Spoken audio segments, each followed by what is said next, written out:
কোনোদিন বুঝেছো আল্লাহ বলছেন জুমার দিনে দোকান বন্ধ করে জুমার সালাত আদায় করতে আসো, জুমার সালাত শেষ হয়ে গেলেই ফান্তাসের ভিলেজ আবার টাকা ইনকাম করো।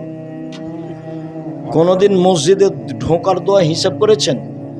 আল্লাহুম্মা আফতাহলি আবওয়াবা রাহমাতিক, যা কিছু করছিলাম তোমার মসজিদে আসলাম, তোমার দয়ার দরজা একটু খুলে দাও, ইবাদত হয়ে গেলে চলে যাচ্ছি। আল্লাহুম্মা ইন্নী আসআলুকা মিন ফাজলিক, টাকা পয়সা যা লাগবে তা দিয়ে দাও।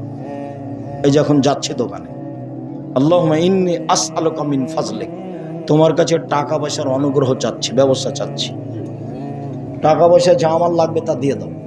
মসজিদে বের হওয়ার সময় এটা বলি।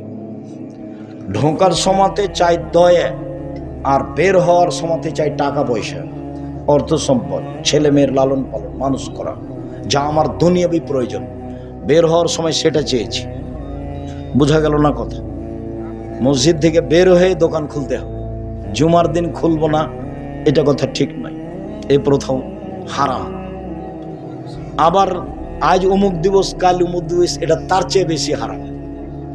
উপার্জন, আল্লাহ বলছেন উপার্জন, দোকান বন্ধ করে আসো, জুমার সালাত শেষ হয়ে গেলে আবার দোকান খুলো। এটা কার আদেশ? আদেশ আল্লাহর।